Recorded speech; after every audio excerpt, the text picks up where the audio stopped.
Renzo gang, how y'all doing? You know what time it is. This another death battle. Renzo gang, y'all love these death battles. I love when y'all love these death battles. I love these death battles.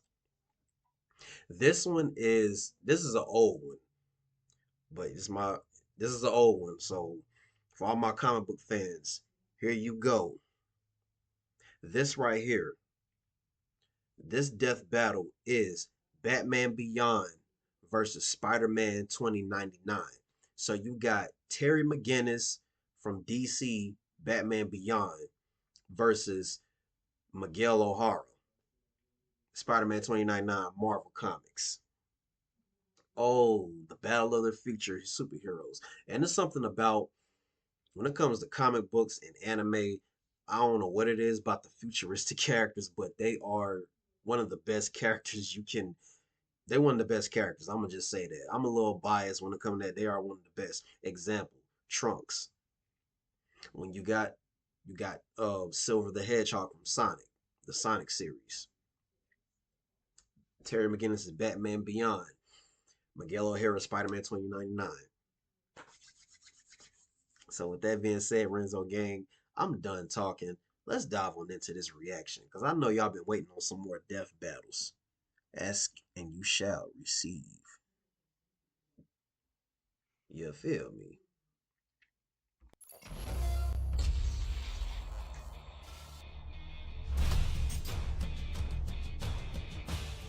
The Yes, sir. future. Everyone wants to see it, and why not? It Yes, has sir. robots, flying cars, and Terminator. of course, superheroes. Flash. Yeah, the future still has those, but they're even cooler because of all the sweet gadgets. That's crazy. Like Terry McGinnis, the Batman Beyond. And Miguel O'Hara, the Spider-Man from 2099. He's Wiz and I'm Boomstick. And it's our job to analyze their weapons, armor, and skills to find out who would win a death love battle. Batman Beyond. That's one of my favorite shows, man.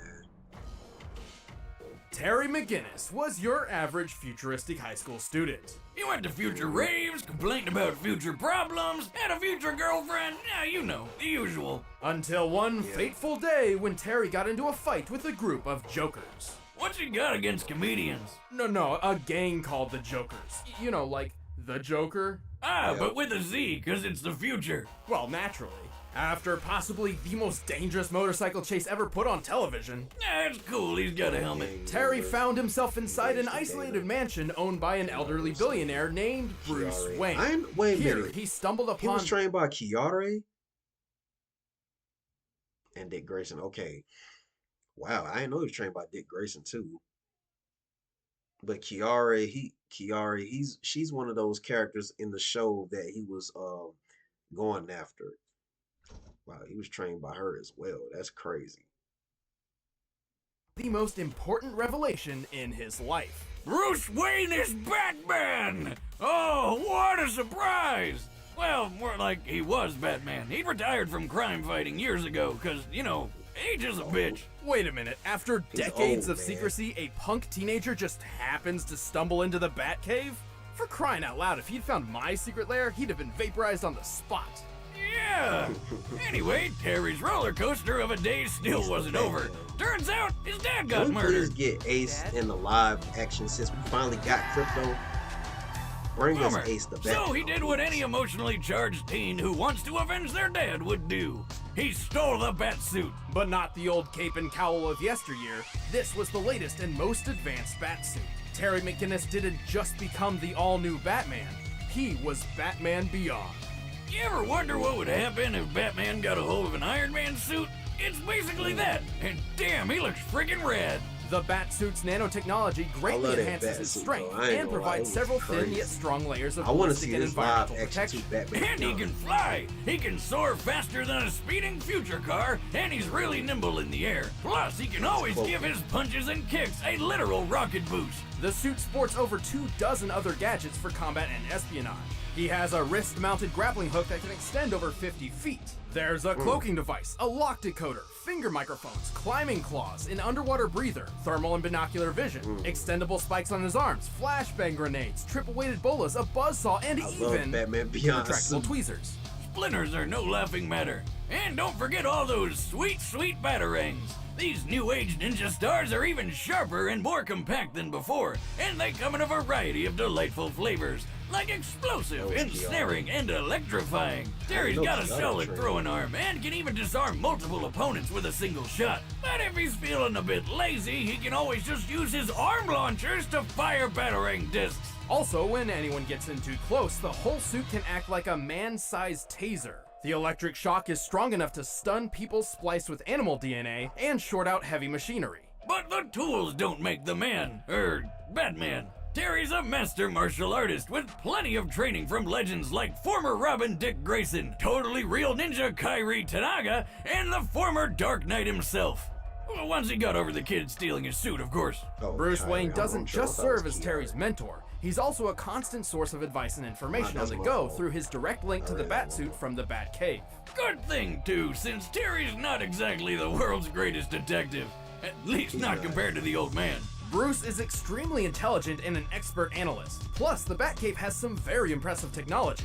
Not only does it host one of the most powerful supercomputers on the planet, it's also completely dependent on its own hydroelectric power supply and isolated network.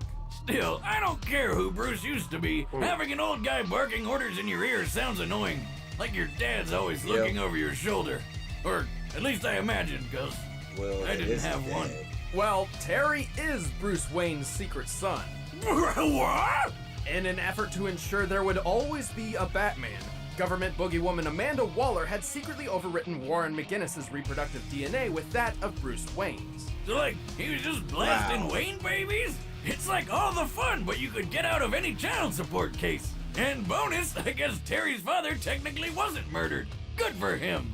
Also, he's got all the benefits from Bruce's kick-ass genes. Even before going through combat training, Terry was a skilled fighter, strong enough to send opponents flying with a single punch. In the suit, he's strong enough to lift large I-beams and this giant boulder. He's even survived getting his leg trapped under Bruce Wayne's trophy penny. What's so special about a penny? Just look at it. Holy colossal currency, Batman! The penny's diameter is easily 20 feet wide and is frequently dated from the 1940s. This means the penny is likely composed of bronze and weighs around 166 tons. That's more than enough to crush all the bones in your foot. But not Terry. He was up and at 'em like nothing happened. I mean, this guy's tough enough to take a missile to the face and then fall hundreds of stories. And all he got out of it was a couple broken ribs. What's a penny as heavy as 33 monster trucks gonna do? He's quick enough to dodge gunfire, skilled enough to defeat lizard people and the Justice Lords. In a newer suit, he could fire concussive pulse blasts and even outraced an intercontinental missile, which can reach speeds of up to 15,000 miles per hour. That's over 19 times the speed of sound. He's still no Bruce Wayne, though. He's kind of a punk and doesn't have the amazing smarts or expertise of Batman Classic. You don't quite have his magnificent brain, for instance. You do have his heart, though. Maybe not, but he has accomplished feats equal to his predecessor, like fighting Superman and ending the Joker threat once and for all. Clearly, Terry McGinnis has more than earned the title of Batman. Even though Joker beat the wheels off of him. Strong. For some But that Joker, that was Tim Drake. I am Batman. That wasn't the actual Joker, that was Tim Drake. So, here's an unfortunate spoiler. The year 2099 kinda sucks. Plagued by a massive civil war between humans and mutants, the world fell into a dystopian ruin of violence and anarchy. The heroic age had come to an end. But some people still wanted a sequel. Enter Miguel O'Hara, a child prodigy turned super genius with a penchant for genetic tinkering. Miguel's skills landed him a job at one of the biggest companies in the world, Alchemax, where he got to work trying to rebuild one of the greatest heroes of all time, Spider-Man. Specifically, he attempted to replicate the DNA of Peter Parker, the original Spider-Man. But like most of the 21st century superheroes, not much remained of Parker outside of stories and legend. Miguel had to build his experiment from scratch, starting with a single, simple spider. Unfortunately, Alchemax didn't have the greatest job security. After a lot of bad blood and some spilled blood, Miguel wound up accidentally getting a dose of his own creepy crawly project, transforming him into the Spider-Man of 2099. But future Spider-Man isn't quite the same as your grandpappy's Spidey. That's right. Apart from the superhuman strength, speed, durability, and improved healing, Miguel's powers are entirely different. Unlike Parker, he can't actually stick to any surface. He can still wall crawl though, using retractable talons on his fingers and toes, which also make for fairly deadly weapons in a fight. And he's got fangs like a vampire. If he bites you, he can inject a venom that can paralyze your whole body almost instantly. Also, he may not have Petey's trusty spider sense, but his sense of sight, smell, and hearing are superfied. He can hear noises from miles away, see in the dark, and make out far off and fast-moving objects with ease. It's kind of like his spider. It's like Miguel O'Hara's abilities is like more lethal and deadly, like kind of like a deadly spider than like a regular spider. That's kind of what he remind me of. In fact, his senses are so acute, he wears tinted glasses to keep daylight from hurting his eyes. And like any Spider-Man, he can shoot webs from his hands. Miguel doesn't need compact web shooter devices on his wrists. He actually has organic spinnerets in his arms, which create and release thick, durable strings of webbing.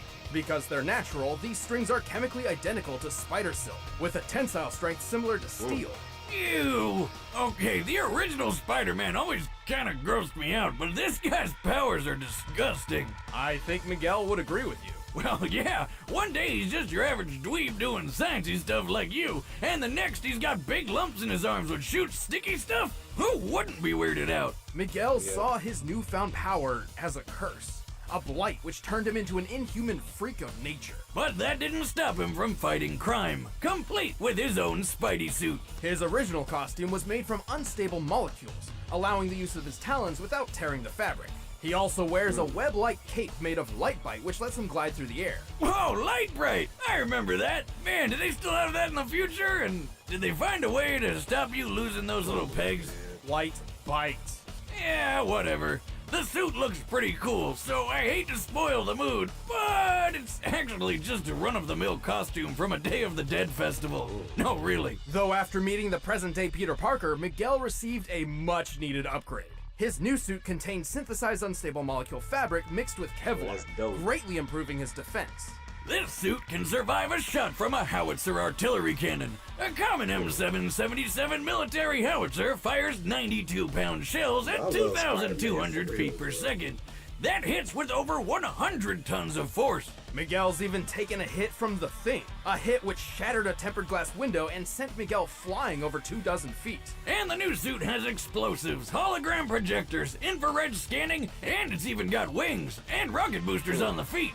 Wait, that sounds familiar. Miguel may be a genius, but he's at his best when he's working with his holographic assistant, Lila, or the Lyrate Lifeform Approximation. She's basically like the future Alexa with a bunch of extra features. She keeps track of Miguel's life signs and surroundings. With Lila's scanners and his super senses, anyone would have a hard time trying to sneak up on future Spidey. While Lila was originally built as a home appliance, she can be stored on Miguel's portable communicator. She can act as an onboard lie detector and do advanced calculations to the 20th decimal in a millisecond, which is flippin' amazing. Fun fact, Lila's appearance was based on Marilyn Monroe. Not Really? that anybody in 2099 seems to know who Marilyn Monroe was. Okay, seriously, how did they lose so much information in less than 100 years?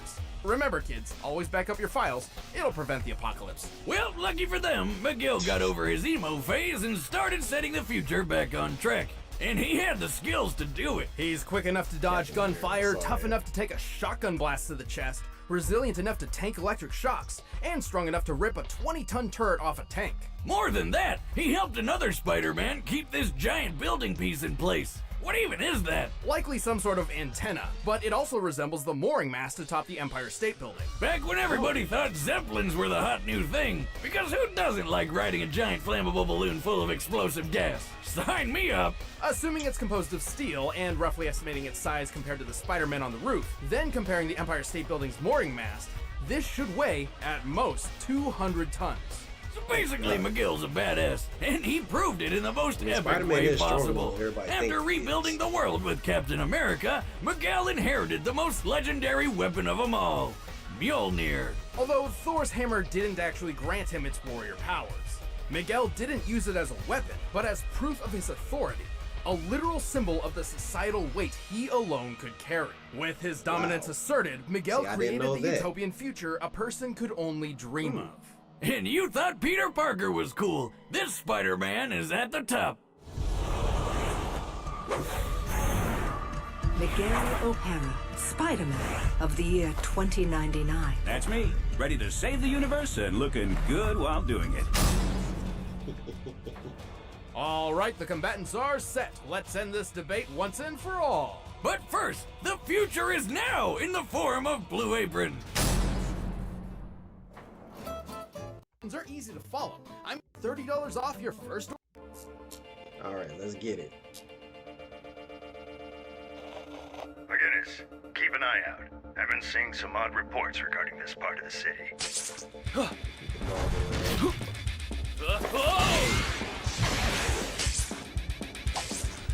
Hey, Bozo! I was brooding there. Who the shock are you?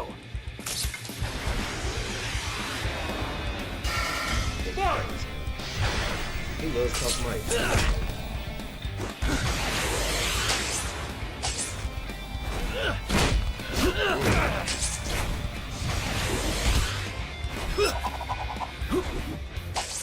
Right back at you, baddie. That Hey, and the Lila, spider. get me a reading on this vampire guy, yeah? Of course, Miguel. I can't identify his tech or fighting style, but I can try hacking his suit. He's too comfortable in the air. Try a different approach. Get to ground level. Yeah, you gotta get around. I can't move!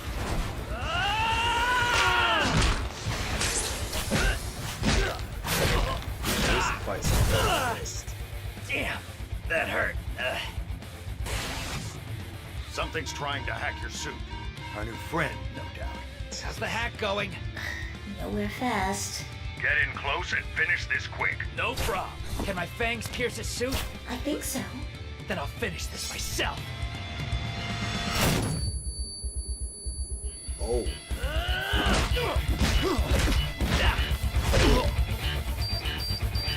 Lila! Lila! And problem solved. I guess that's one way to do it. wait a minute. I'll never That was get it? tired of seeing people blow up. It's always such a blast. Thanks to Bruce's counsel, was quicker Terry than I used his thought. flashbang to take advantage of Miguel's sensitive eyesight, and his electric shock that can short out large machinery to deal with Lila. Yeah, unlike Bruce, the poor girl wasn't really built for combat. And while her hacking skills were top-notch, the isolated Batcave had the defenses to hold her off. Even still, Terry's stats edged out Miguel's in more ways than one. When it came to maneuverability and expect durability, that- they that were battle to mostly be over even. that Both quick. could dodge bullets and weave through the air. Both could survive heavy ballistic hits. But unlike Terry, Miguel's never outraced anything faster than a Mark 19 ballistic missile. For physical strength, Terry had him beat too. Recall that boulder that he lifted underwater.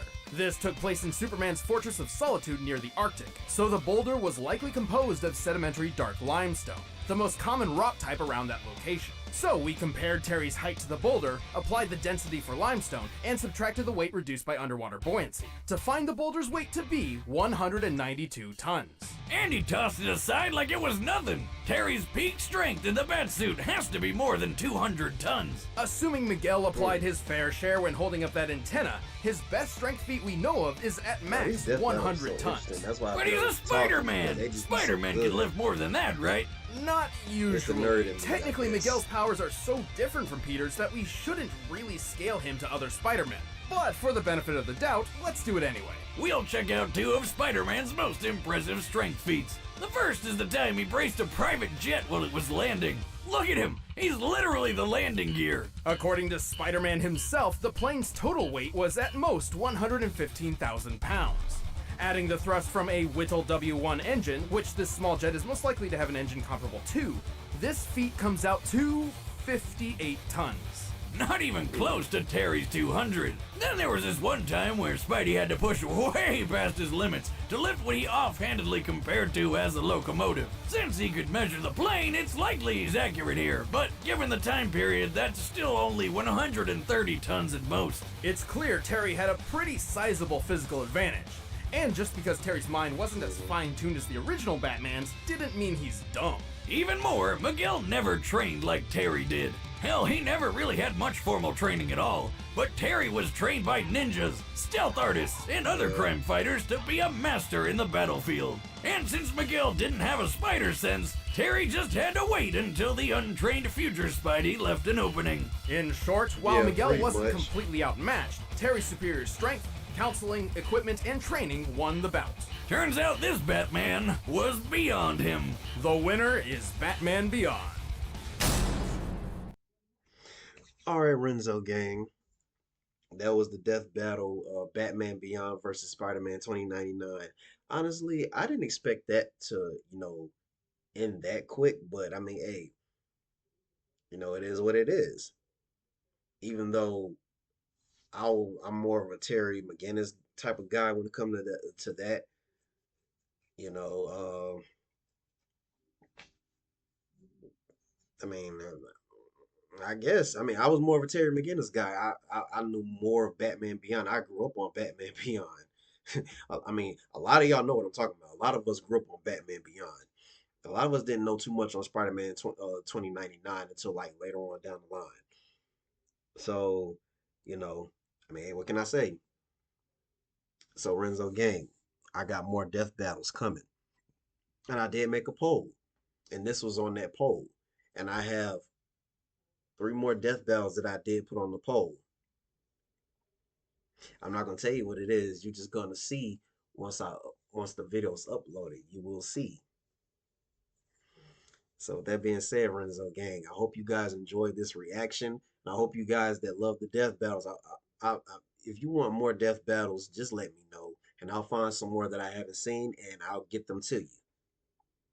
So Renzo gang, make sure you hit that like button. Make sure you subscribe if you want to see more of these death battles. I know you want to see more. I know you do. You know who I'm talking about. I know you do. So Renzo gang, I'll see y'all next time. I got some more death battles coming. Yeah. You feel me?